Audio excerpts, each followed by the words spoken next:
કેશોદ શહેર કોંગ્રેસ સમિતિના કાર્યકર્તાઓ અને હોદ્દેદારો દ્વારા કેશોદ મામલતદાર કચેરીએ આવેદનપત્ર આપવામાં આવ્યું હતું।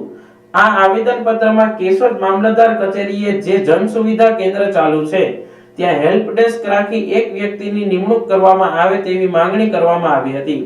તાલુકાના ગ્રામ્ય વિસ્તાર અને શહેરમાંથી આવતા અરજદારો વિધવા સહાય, વૃદ્ધ સહાય, વાલી દીકરી યોજના, આવકના દાખલા, જાતિના દાખલા જેવા કામો માટે આવે છે। તે તમામ લોકો સંપૂર્ણ રીતે ફોર્મ ભરી શકવા સક્ષમ ના હોય।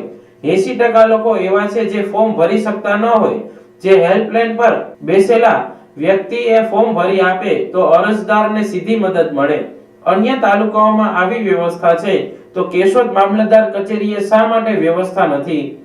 એટલે આ બાબતે તાત્કાલિક ધોરણે ધ્યાને લઈ હેલ્પ ડેસ્ક ચાલુ કરવામાં આવે અને કોઈ વ્યક્તિની નિમણૂક થાય તો લોકોના કામ થઈ શકે તેવું કેશોદ શહેર કોંગ્રેસ પ્રમુખે જણાવ્યું હતું। કેશોદ શહેર કોંગ્રેસ પ્રમુખ ભરત લાડાણી કેશોદ અને તાલુકા કોંગ્રેસ સમિતિના કાર્યકર્તાઓ અને હોદ્દેદારો દ્વારા આજે કેશોદ મામલતદાર કચેરીએ અમે અમારી એક વાત રજૂ કરવા આવ્યા છીએ।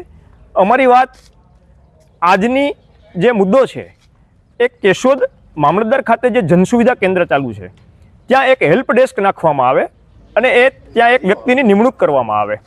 એ વ્યક્તિ તાલુકાના ગ્રામ્ય વિસ્તાર અને શહેરમાંથી આવતા અરજદારો જેવા કે વિધવા સહાય, વૃદ્ધા સહાય, વાલી દીકરી યોજના, આવકના દાખલા, જાતિના દાખલા જે કઢાવવા માટે આવે છે એ તમામ લોકો સંપૂર્ણ રીતે ફોર્મ ભરી શકવા સક્ષમ ના હોય।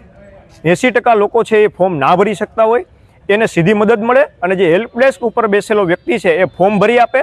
અન્ય તાલુકાઓની અંદર પણ આવી વ્યવસ્થા છે તો કેશોદ મામલતદાર કચેરીમાં શા માટે વ્યવસ્થા નથી?